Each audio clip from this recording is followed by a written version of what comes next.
all of you here to this commemorative assembly. I want to thank all of you for joining us and for the teachers for bringing you. This morning we were joined by Adrien Nazarian, who was our assembly member for 10 years, Mr. Schmerelson from the school board, and also our own board member, Ms. Gomez. They were here this morning, and all of them expressed, and I wanted to make sure all of our performers here how impressed they were, and just blown away by the talent and also by the commitment to celebrating the culture of the Armenian community and representing and teaching about the history as well. So I want to thank all of our student performers and the adults who supported them for all the many hours that you guys have spent preparing for today's special assembly. This year marks the 109th anniversary of the Armenian Genocide. For more than 100 years, too many countries, leaders, and individuals have either denied or refused to recognize the genocide and the atrocities committed against the Armenian people by the Ottoman Empire. The last few years have seen some progress in our nation. The genocide was acknowledged by both branches of the U.S. Congress, and in 2021, President Biden fulfilled his promise to formally recognize the genocide. LAUSD, our own district, has also taken actions to recognize the genocide, commit to teaching all of our students about the events and their significance, and to designate April 24th as an unassigned day of commemoration. So as you know, this Wednesday we'll have the day off, and I hope you will join us in either the March for Justice or in another activity that honors the lives lost and the lives ruined. In college, I majored in history. I studied political movements, wars, economies, geographies, philosophies, societies, and more. But despite my intense studies and the stacks of books that I read as a history major, I don't ever remember hearing about or ever learning about the Armenian Genocide. I always think of myself as an educated person, but it wasn't until I started working for LAUSD as a teacher that I learned about the first genocide of the 20th century. And now, after more than 20 years in the district, I've learned much more, and I understand the urgency to teach about this genocide. I want to share with you a few quotes. As Dr. King told us, our lives begin to end the day we become silent about things that matter. From Albert Einstein, if I were to remain silent, I'd be guilty of complicity. And from Desmond Tutu, if you are neutral in situations of injustice, you have chosen the side of the oppressor. Unfortunately, the Armenian Genocide may have been the first genocide of the 20th century, but it is not the only one. Millions have been murdered, driven from their homes, attacked, oppressed, and experienced atrocities that are unimaginable.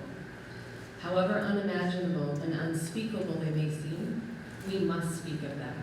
We must acknowledge the murders, the atrocities, we remember them, and we do our part to ensure that events like these never happen again. We must listen to the survivors, hear from the witnesses, be their voices when they're no longer with us or able to speak.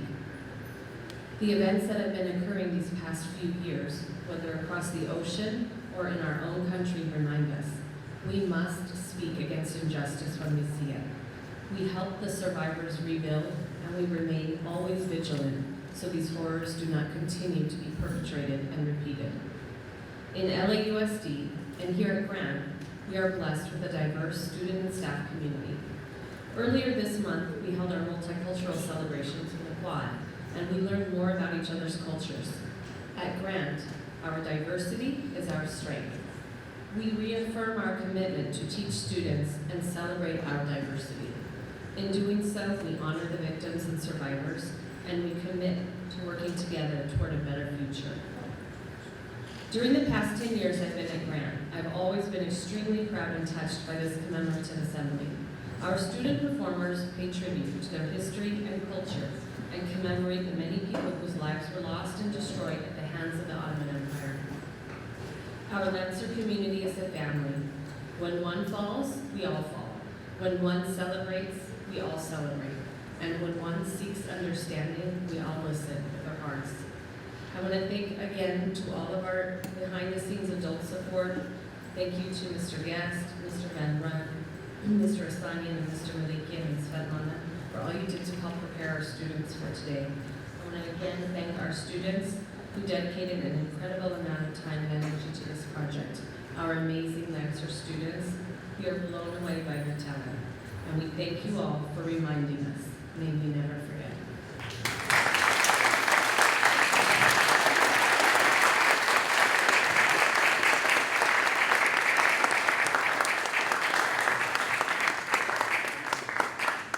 What's on your mind today, Tom? I don't know, Nancy. I've been thinking about the innocent people that are dying as we speak. There's horrible things happening around the world. There's nothing we can do about it. I completely agree, especially because one of those atrocities is taking place in my homeland, Armenia, where I grew up. Armenia? I've heard a lot about Armenia. I learned a little bit about the Armenian Genocide. I heard that President Biden recognized the Armenian Genocide 3 years ago. I'm glad that there's some recognition occurring. Yes, and our community appreciates the recognition, but there have been no consequences. Consequences for what? Well, although the genocide occurred more than 100 years ago, the Turkish government has still not recognized or paid for their actions, and my people continue to suffer to this day. Matter of fact, there is another impending genocide as we speak. Another? How is this possible? Well, I'm glad you asked. Let me first show you a short informational video that'll teach you about the 1915 genocide, and then I'll tell you all about the current events.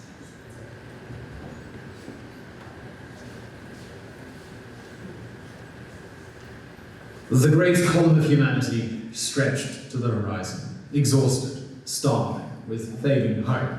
They staggered on under the watchful gaze of their captors, step by step, under the brutal desert sun. Where they were going, nobody quite knew, but the reason why they had been chosen for this relentless death march was perfectly clear. The Armenian Genocide, which began in 1915 and finished anywhere between 1917 and 1923, depending on who you ask, remains a highly contentious topic. While Turkey, where the events took place, continues to deny that a genocide ever took place, for many around the world it has long passed into the realm of fact. For those, the question is not whether a genocide happened, but just how many died. The estimated number of deaths during the Armenian Genocide varies massively, with the low end 600,000 and the high end 1.5 million through executions, forced marches, starvation, or disease. It fundamentally reshaped the social fabric of the majority Christian Armenian East Anatolia and eventually forced the disbursement of millions of Armenians around the world. Even today, less than 1/3 of Armenians actually live in Armenia. Armenians are an ethnic group originally native to the Armenian highlands of Western Asia. Armenia, as an independent kingdom of sorts, first appeared around the 8th century BC, but considering its location at the crossroads between East and West, it was always surrounded by powerful nations, with Rome and Parthia in particular, both lurking with intent. The first few centuries of the new millennium saw the golden age of Armenia, during which the kingdom was predominantly Christian, but eventually the nation was split in two, with the west becoming Byzantine Armenia in 387 AD, and the east becoming Persian Armenia in 428 AD. Over the next 1,000 years, Armenia was fought over and traded back and forth between major powers in the region, but Armenian identity remained strong and distinct. In the 16th century, both East and West Armenia fell under Iranian rule, but over time, West Armenia came under the control of the Ottoman Empire, with East Armenia eventually becoming part of Russia after the Russo-Persian War, which lasted between 1826 and 1828. Now, I know we moved through all of that at an extraordinary pace, and believe me, we could fill several videos on the staggeringly complex history of Armenia and its people. But as we near the end of the 19th century, ethnic tensions were rising, and with the Ottoman Empire waning, the first wave of terror was about to begin.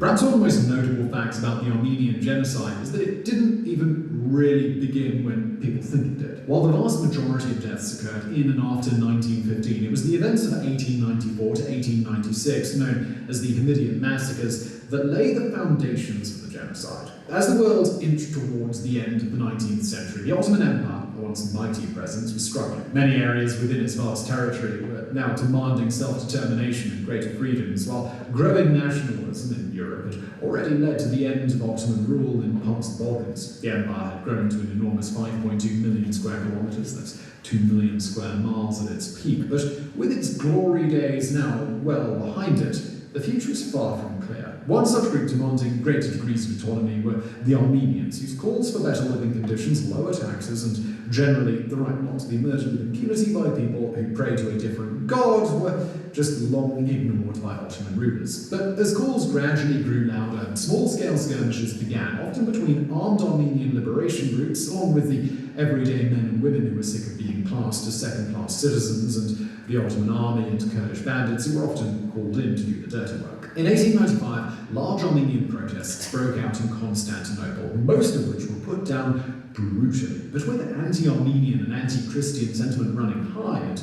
most certainly encouraged by the highest levels of the Ottoman government, violence quickly erupted in the city and quickly spread elsewhere to other towns and cities. Armenians were targeted by both the regular Ottoman army, but also their Muslim neighbours, often incited by the Sultan's clumsy attempt to assert pan-Islamism as a state ideology. The violence had a savagery to it, with bodies of the dead often mutilated. By far the worst atrocity occurred in the town of Urfa, where an estimated 3,000 Armenians had taken refuge in the town's cathedral. If anything, this just made the job easier for the Ottoman troops prowling for blood, and the cathedral was burned to the ground, with everybody still inside. It's difficult to say exactly when the Hamidian massacres came to an end. Most point to 1896, though there were certainly still instances of violence the following year. This had become a region uncomfortably used to random, sporadic violence. It's thought that between 100,000 and 300,000 Armenians died in this precursor to the events that would begin in 1915. As the century that would quickly define itself by colossal wars and murder on a previously unheard-of scale began, the area in and around what is modern-day Turkey was in a dangerous flux. Sultan Abdülhamid II, who came to power in 1876, was essentially overseeing the slow collapse of the Ottoman Empire while viciously lashing out in futile attempts to steady the ship. Even within the Muslim population, things were becoming fragmented. The Young Turks was a political reform movement looking to replace the Ottoman monarchy with a constitutionalist government that emerged in the late 19th century, which eventually led to the Young Turks Revolution of 1908, which forced Abdülhamid to restore the Ottoman constitution and recall the parliament, leading to a branch of the Young Turks, the Committee of Union and Progress, CUP, taking power. Now at this point it's worth highlighting that the Armenian Revolutionary Federation, or ARF, despite having some serious reservations about growing Turkish nationalism, had aligned themselves with the CUP. They were considered a far better proposition than the Sultan's tyrannical ways, and memories of the Hamidian massacres still burned painfully. But the collapse of the Ottoman Empire was unraveling a twisted story of deep, often religious hatred. After a counter-coup against the CUP broke out in 1909, which was quickly put down, violence was once again directed at the Armenian populace, with around 25,000 people being murdered. In 1913, after the First Balkan War, in which the combined forces of the Balkan League smashed the ailing Ottoman Empire and forced the empire to cede almost all of its European territory, mass expulsions of Muslims from the newly formed Balkan states began, with many travelling into present-day Turkey. The Ottomans were outraged, blindly skipping over the decades of persecution they had handed down to the Armenians, and anti-Christian sentiment intensified to a deafening roar. As is often the case when governments or countries begin to fall apart, the fingers were pointed anywhere but the ruling government, with Armenians and other non-Muslim groups receiving the majority of the blame. Of all the catastrophic events that would eventually help to bring down the Ottoman Empire, its decision to ally itself with Germany during World War I proved to be the final nail in the coffin. In the lead-up to the war, the Ottoman government, fearing that Armenians with Russian heritage would break away and even fight against them, appealed to the ARF in an attempt to deter such actions. The official reply given was that Armenians should fight for the countries of their citizenships, an ambiguous, hazy response that no doubt set fears wrangling. Soon after, the government began recruiting prisoners to join the paramilitary special organisation unit, with its first objective being to stir up Muslims Arabs residing within Russian territory. When the Ottomans joined the war on the 29th of October 1914 by attacking Russian ports on the Black Sea, it immediately divided Armenians. Many of those with Russian descent welcomed the attack and hoped that it would eventually lead to Russia pushing its border further south. Ottoman Armenians, however, were more wary, fearing that they would be caught by Russian retaliation. Heavy fears certainly hung in the air. Suspicions over who the Armenians would support quickly grew. Many Armenian men were hurriedly conscripted into the Ottoman army, leaving many communities painfully lacking in able-bodied defenders. Yet while the Ottomans were happy to send Armenian men to the front lines, behind the scenes they were gradually eroding their place in society. In late 1914 and early 1915, Armenians working as civil servants were dismissed, and Armenian men in the army were quietly transferred to labour battalions, where many were eventually executed. On the battlefield, the Ottoman Empire's awful, disorganised performances continued. A failed attempt to encircle the Russian army led to the loss of 60,000 men, and Minister of War Enver Pasha, in charge of the operation, publicly placed the blame for the defeat firmly at the feet of the Armenians. It provided the factually corrupt excuse to begin mass deportations and commence a genocide. Now, we're going to use the word deportation quite a bit in this next section, but the word itself, in the context of the Armenian genocide, is somewhat misleading. Deportation often brings to mind the physical and forced transportation of a person from one place to another. But in the Ottoman Empire, what happens to the Armenians was more of a case of being forced to move from one place and then continuously moved again and again, often in barely hospitable environments and with little to no food or water, until you essentially dropped dead or could go no further, at which point you'd probably be shot. As I mentioned earlier in this video, the Turkish government always denied that a genocide took place. They conceded that many died during the war, but this was in no way a coordinated campaign to exterminate the Armenians. If that's true, I dread to think what a properly orchestrated campaign would look like. What is clear is that there appears to have been two separate communication lines coming down from the CP. The first, and official, was that all Armenians should be deported, first from eastern Anatolia, then from other sections of the country, and sent south into what is present-day Syria. The second level of messaging, often destroyed after reading, emphasised that the fewer that actually survived, the better. On the 21st of June 1915, the Ottoman government approved the temporary law of deportation, which could be brazenly applied to anybody labelled a suspect. The initial focus was in eastern Anatolia, close to the front lines and the Russian border. Those deemed too close to the fighting were immediately executed by the special organisation, while those further back were grouped together in large groups and forced to travel west, then south, escorted by gendarmerie or local militia. The government was eager to stir up the local population against the Armenians, and imams began angrily denouncing the Armenian people. People who joined the attacks were motivated by numerous factors, including political or religious ideology, revenge, careerism, and desire for Armenian property, spurred on by the government's pledge that killers were entitled to a third of Armenian movable property, another third going to local authorities, and the last to the CP. The overwhelming majority of those deported were women and children, as most of the men and boys as young as 12 were usually the first to be executed. A twisted merry-go-round of deportation control centres and extermination sites began popping up all across the country, all intricately linked by deportation routes where Armenians would be forced along until they could go no further, at which point they'd be shot.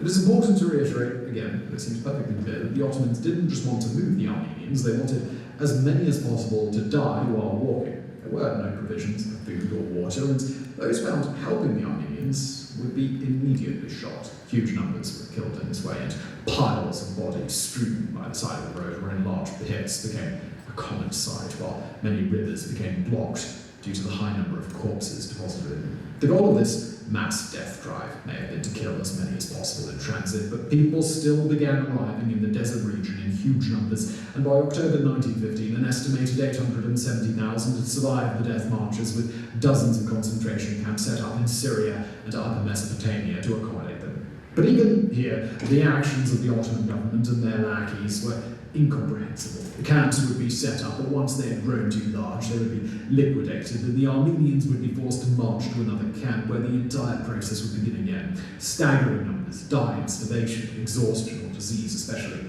dysentery, typhus, and pneumonia. By the beginning of 1916, there were estimated 500,000 refugees in the Syrian area, and the Ottoman government ordered another wave of persecution. Around 200,000 Armenians were killed between March and October 1916, often in remote areas near Deir ez-Zor and in parts of the Kama Valley, while further campaigns to rid Anatolia of its few remaining Armenians also took place. It's generally considered that the state-sponsored side of the genocide ended in January 1917, though massacres and starvation continued well after, often carried out by militias or bandits. For many, however, the horror was far from over. There were a simply staggering number of orphans throughout the area, with one particular orphanage in Alexandropol said to have 25,000 children under its care, while many more were sold or held captive for years. Women who survived the death marches suffered horribly through mass rapes or being sold as sex slaves at Arab markets.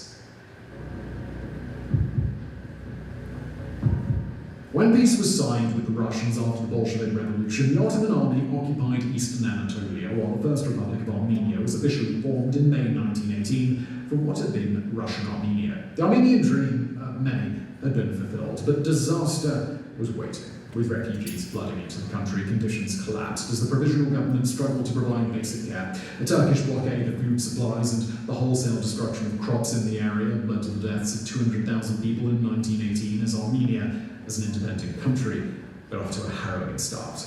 And things got even worse when the young country was invaded by Turkey in 1920, followed by the Soviet Red Army several months later, leading to the annexation of Armenia and its incorporation into the Union of Soviet Socialist Republics, where it remained until 1991, when Armenia finally gained its independence. So, the word genocide was first coined by Raphael Lemkin in 1944 as evidence of the Holocaust began to emerge, and the word sought to grapple with the kind of state-sponsored mass murder that had never been seen on such a scale. It means the deliberate killing of a large number of people from a particular nation or ethnic group with the intention to destroy that nation or group. For many, it's clear that what happened in the Ottoman Empire from 1915 onwards was nothing short of a genocide of the Armenian people. Yet Turkey and Armenia's mortal enemy, Azerbaijan, have long refused to acknowledge that a genocide took place. Successive Turkish governments have claimed that those killed were simply casualties of war, never mind that the overwhelming majority of them died hundreds of miles from the battlefield, and they claim that the relocation of the Armenians was a legitimate state action in response to a real or perceived Armenian uprising that threatened the existence of the empire during wartime. They also insist that the number of those who died, estimated by outsiders to be between 600,000 and 1.5 million, is then greatly exaggerated. And to really put the boot in, the Igdir Genocide Memorial and Museum, the tallest monument in all of Turkey, which was completed in 1999, acts as a memorial not to the Armenian genocide, but to the Turkish genocide, carried out by the Armenians during World War I and the Turkish-Armenian War. This is a pseudo-historical narrative at its darkest and most perverse. The fact that these events are still being argued over has left a raw wound that refuses to heal. The genocide scattered those of Armenian descent across the world, and as I mentioned earlier, less than a third of Armenians now actually live in Armenia. This was the first major genocide of the 20th century, but sadly was almost entirely overshadowed by what happened during World War II. More than 100 years after it began, these events refused to go quietly into the history books, with the deaths of hundreds of thousands of people still fought over, bitterly, to this day.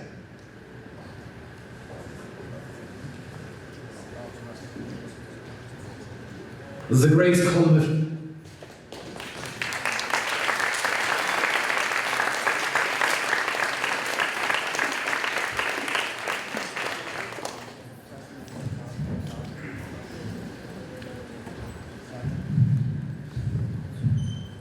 I wish I could have a childhood. I never had one. This was my great-grandmother, almost dead Holomisyan's dying wish from her life as she took her final breaths on her deathbed. At 3 years old, the forced deportations began. The genocide had plagued her family. She was just a child, but her Armenian blood was enough of a reason to overlook that. The march was brutal. Her siblings and grandfather were dragged along with her, unable to protest, dehydrated and starved. Though their empty stomachs grumbled, the fullness of their hearts had been their only hope of survival. They marched and marched until the soles of their shoes had slid clean off. For 6 months they suffered and were dehumanized the whole way through. But finally, the cruel and arduous deportation had led them to a city called Mosul in Iraq. Their next steps were uncertain. Having been marched away from what they once believed was the only home they would ever have, their future was no longer guaranteed, and their family was broken up, scattered, slaughtered, and enslaved. But despite the uncertainties, they spent the next 4 years living in Mosul, sewing clothing for a living, scraping in just enough to survive in the unfamiliar place, eating their unfamiliar scraps. Yet when the conditions became almost unbearable to survive in Iraq, they again moved to Aleppo, Syria, where the family lived for a large part of their lives. My great-grandmother had even met her husband, Surent Hovhannisyan there. He was an orphan, just like her, who had lost his entire family to this horrible genocide. The Ottoman Empire had believed that by sending us away from our lands, they would weaken us, that our roots would break and our tree would fall. But what they hadn't realized was that by forcing us out of our homes, they forcibly planted our seeds all across the globe. By sending Almas to Iraq, she had met Sudan. I stand here today as a descendant of their survival, as a leaf of one of the many trees that have been planted, and despite the odds, continues to grow. Thank you.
Wow, what an amazing performance.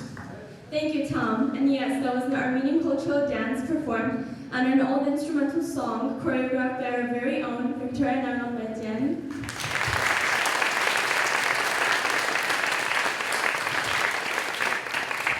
I have a question, Rosanna. What was the ending all about? Well, the ending of the dance resembled the rebuilding of Armenia. After the Armenian Genocide in 1915, some people were able to escape and preserve the Armenian culture, which we saw throughout the dance. Those are truly powerful words. I personally know the influence that Armenians have had on the world that we live in today. I actually recently learned that the co-founder of the company, Moderna, which produced COVID-19 vaccines, is Armenian, Nubar Alfayan.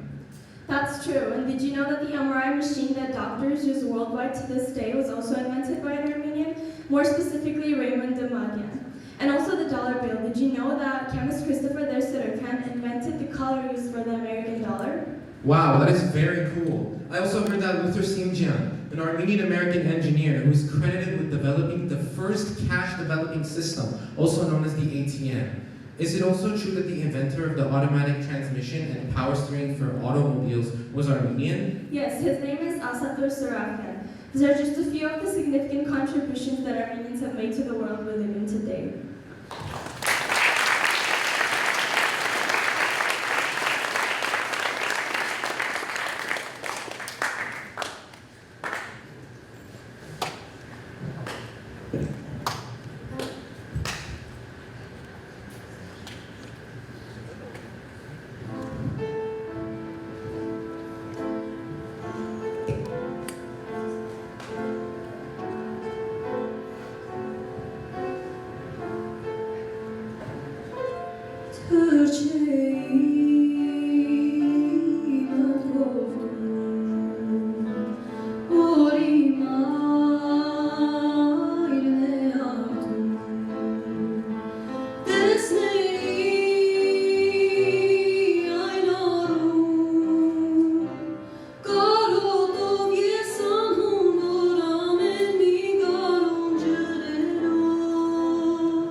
As I walk through the grounds of my native land, as I connect with the eyes of each waving hand, I know one thing, I'm still here. Como visito cada monumento y rindo homenaje a los santuarios, mientras miro los crímenes del pasado de la historia. Я знаю только одно, что я до сих пор здесь, поскольку они продолжают отрицать 100 лет боли. כשהם מבקדים ומנסים לקחת לנו את כל העולם, אני יודעת רק דבר אחד, אני עדיין כאן. Alors qu'ils peignent nos terres avec le sang de ma frère, comme ils maudissent notre nom et le vendre de nos mères. Մամադանի գդեայ մամուտամոտ մի սիտիմի։ Երբ ես արթնանում եմ, շնչում եմ և գիտակցում եմ, որ կենդանի եմ, երբ ես սկսում եմ իմ օրը կյանքի այս հռչակագրով, ես միայն հույս ունեմ հիշելու մի կարևոր բան. Մենք դեռ այստեղ ենք։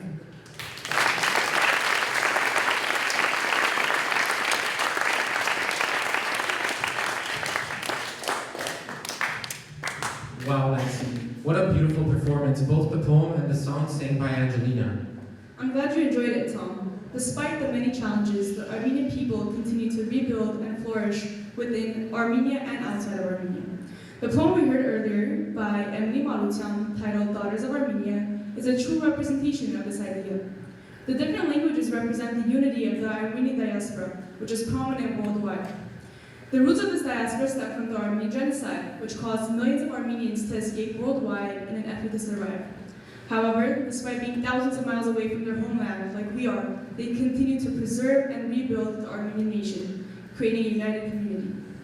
That is very interesting, Nancy. Actually, when I heard the song Torchem Matkovtun, I did a little bit of research on it and found that the song expresses of a son longing for his mother away at war. Does this have anything to do with the recent events? Yes, actually. The song pays tribute to the ongoing attacks that my people continue to face, whether that be the 2016 four-day war, which caused hundreds of casualties, the 2020 44-day war, which caused thousands of casualties, or the 2022 Artsakh blockade, which ultimately led to the 2023 Artsakh ethnic cleansing. My people continue to face attacks in both military and civilian areas. Ethnic cleansing? How is this possible in the 21st century? I just can't seem to understand the nature of these attacks. Well, most of these attacks have been over the Armenian territory of Artsakh. However, Armenia has and continues to face attacks on the sovereign territory of Armenia. To better understand this issue, I want to give a call to my good friend Mary Asadyan, who was there firsthand in Artsakh when all of this occurred.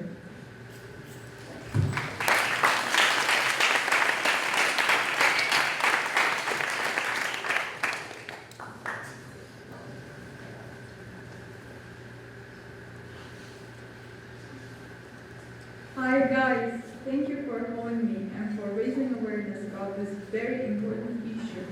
Actually, you are very right. Unfortunately, the Armenian genocide is no longer about history. It's not something that we read in our history books about the events of 1915 in the Ottoman Empire, but this is our new reality that the Republic of Armenia and Artsakh, otherwise known as Nagorno-Karabakh, have faced recently. As you know perfectly, in 2020, Azerbaijan launched a full-scale war against the unrecognized Republic of Nagorno-Karabakh. And so as a result, they seized 70% of its land. But this was not the point where they wanted to stop at, because they wanted all. They wanted to cleanse the entire region of its indigenous Armenian population. That's why they started a blockade on December 12th of 2022, and I have myself found under the blockade, not being able to see my friends and family outside. And so Azerbaijan kept us captive, basically, for 10 months without any medical, food, or energy supplies. So people were starving, people were dying of hunger, and many patients in critical condition were also dying because they were not being able to get out of Artsakh and receive proper medical treatment. And so Azerbaijan actually, to my opinion, was not planning to see this kind of resistance, because they expected people to surrender much earlier than 10 months of blockade. And that's why in September 2023, on 19th September, they launched another full-scale war against the rest of Artsakh, which was under the Armenian control. And so they seized it entirely. Unfortunately, the population which stayed alive was forcibly displaced of its homeland, and this is something very tragic. It's a national tragedy, actually, because for the first time in 3,000 years, Armenians are no longer living in Artsakh, and this is a region which was continuously inhabited by Armenians. And this is not just the territory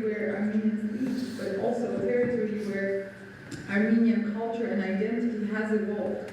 I'm sure you know that the first Armenian language school was established at the premises of the Amasar monastery in Martakert region of Artsakh. So, and there are many this kind of proofs that Armenians are actually indigenous to this land.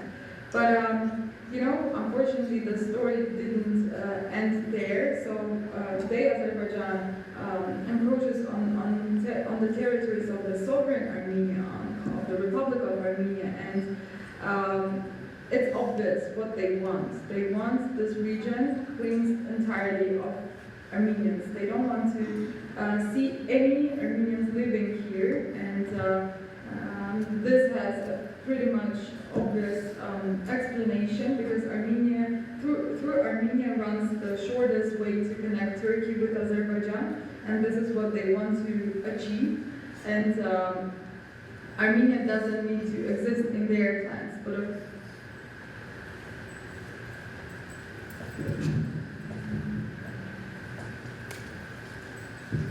I hope hearing from Mary was helpful, Ikram. I understand it can be hard to find reliable information sometimes, but I hope that hearing directly from someone that underwent this experience helped you better understand the urgency of this issue. Yes, definitely, Nancy. Mary's perspective was truly eye-opening. And I hope that we can work together to raise awareness about the issues that have been occurring.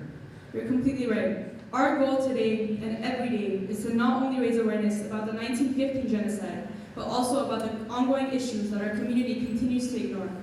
As the younger generation, it is our responsibility to educate our peers and our community about the ongoing atrocities and become active and engaged citizens who use their voice as a tool for change. I completely agree, Nancy. I came here today not knowing much about the Armenian culture, but I'm leaving with an urge to make a change and educate those in my community. I'm still in awe about the fact that Armenians, even today, through all these challenges, continue to live and flourish. Well, the secret to the resilience of the Armenian people is simple: it's unity. With that in mind, I welcome you to enjoy our last two performances, the first being a traditional folk song titled Hayastan Ashkar, which translates to Armenia World, depicting the never-ending love and pride that the Armenians hold for their country.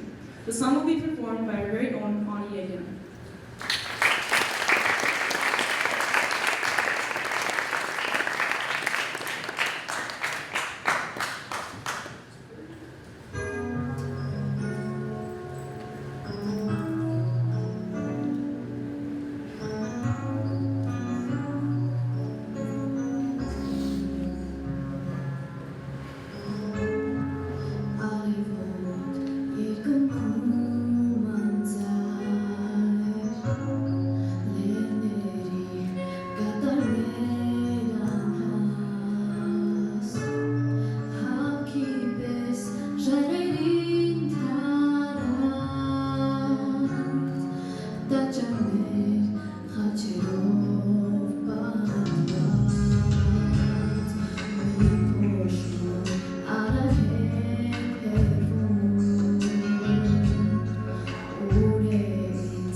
I'm glad you enjoyed it. I would now like to call Slegida Yakubian, who will be performing an old Armenian classical melody titled Merkadormi Yekim, and Lilith Grigorian, who will be reciting a poem she narrated about the resilience and unity of the Armenian people.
Thank you, Lilith, for the beautiful performance. Tom, do you want to come over here?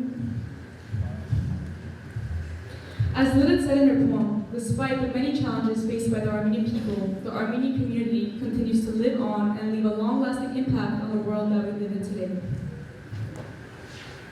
And like me, continue to educate yourselves about the history of Armenia and the current situation occurring in Armenia. Thank you, Tom. I would now like to invite Kelly Gomez for a quick speech.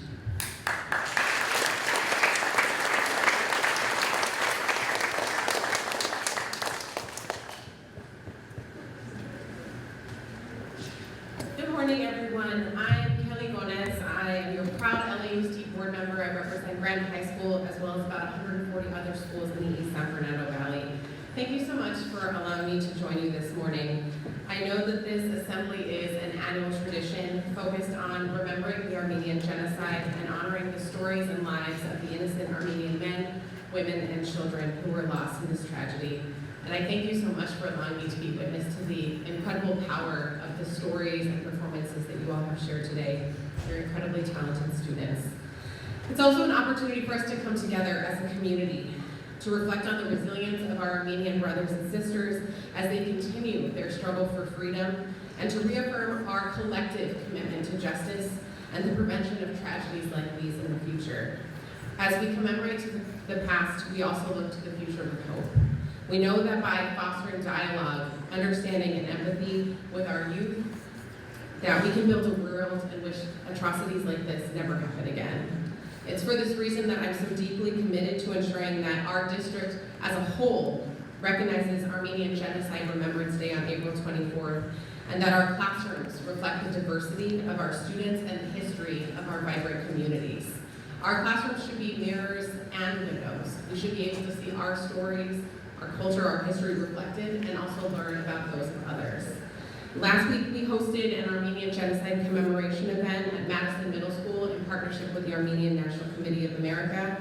And 4 years ago, thanks to the support of the ANCA and the Armenian community, the board adopted my 2020 resolution honoring the significance of April 24th, which made April 24th an unassigned day for the students and families, and provided our teachers with additional resources and professional development.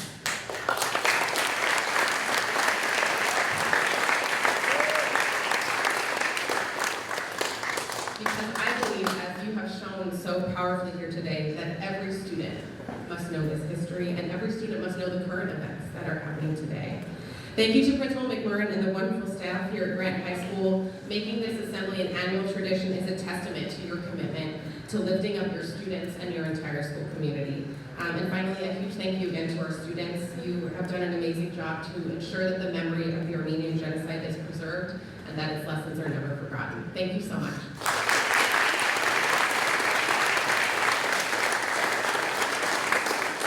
Thank you so much, Board Member Gomez. I would now like to welcome Assembly Member Audrey Nazarian to the podium.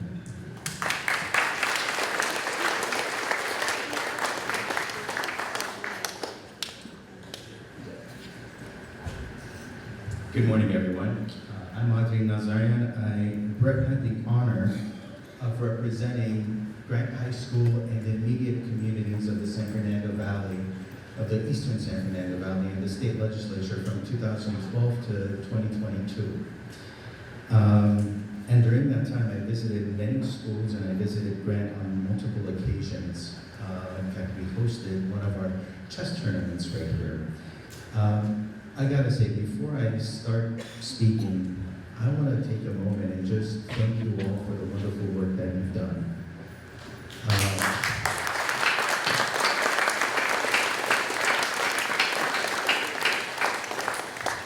It's not enough to be talking to all of you individually when I first arrived here, and for you to tell me that you did this without any formal instruction, but you did it on your own.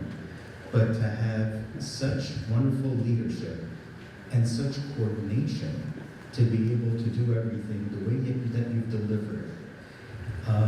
Extremely impressed, extremely proud, and the rebirth of the Armenian future is going to be right here in Los Angeles because of the talented work that you all demonstrated today. So thank you.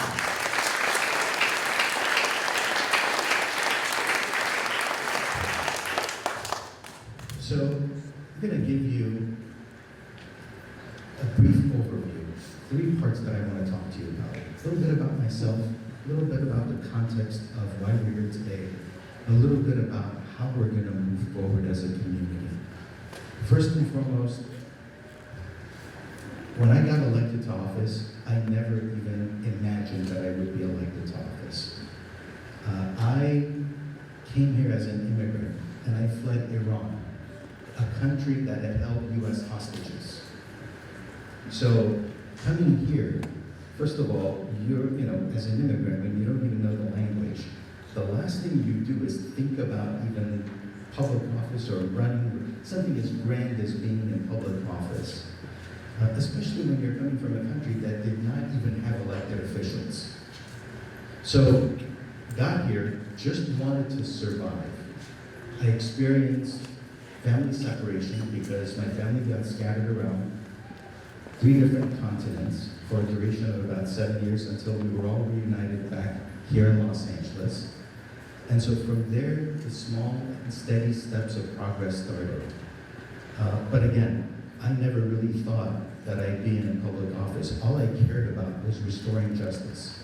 What I wanted to do was to make sure that what happened to our community, what happened to Armenians, doesn't ever happen again. So I wanted to pursue law.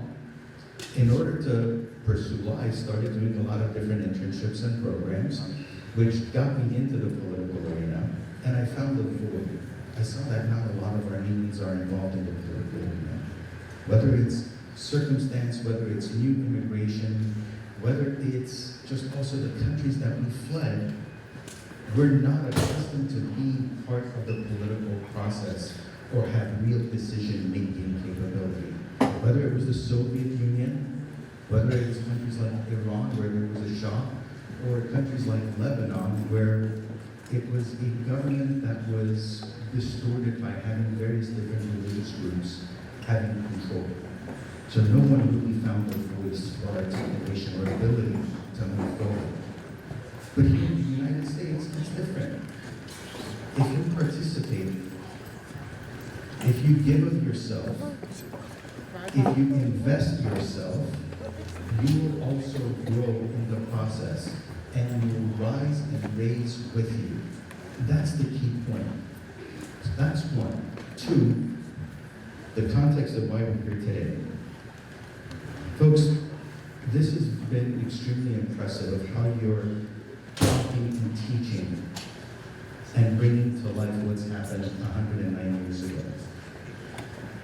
I also want you to keep focused that this was part of our history.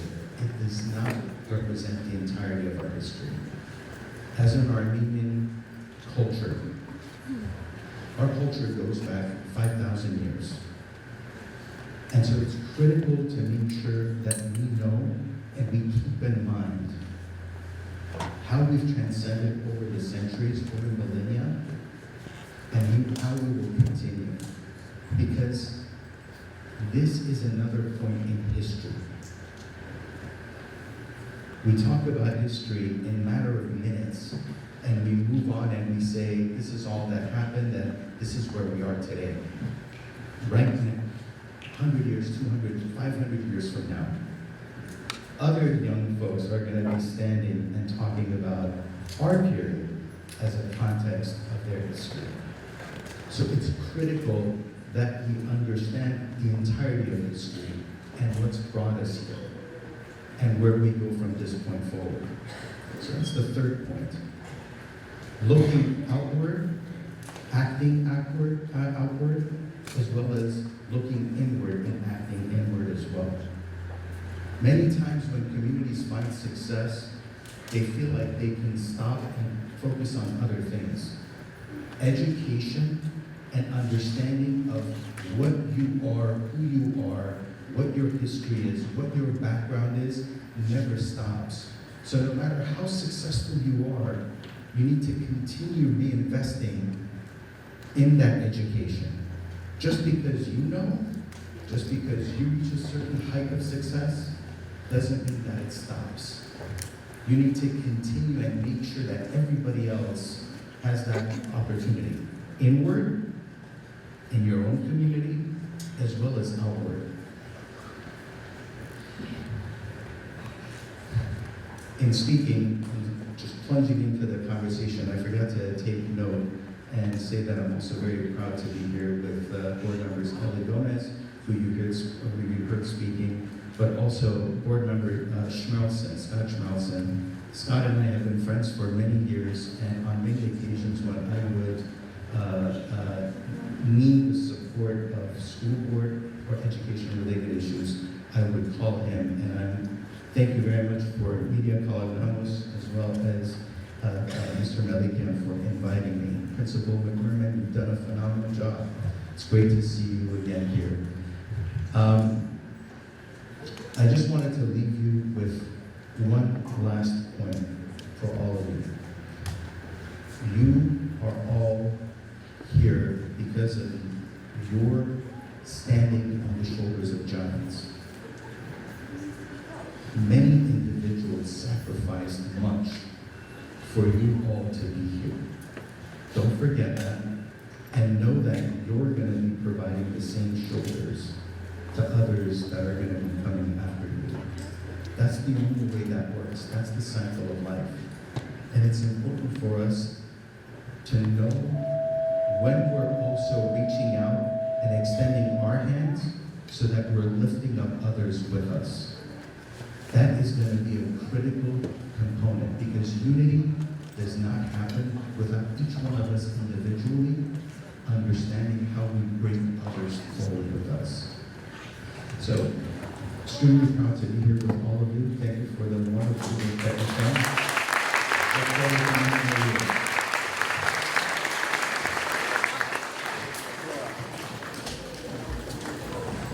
Our assemblies are now over. Please turn on the lights. Let's exit orderly.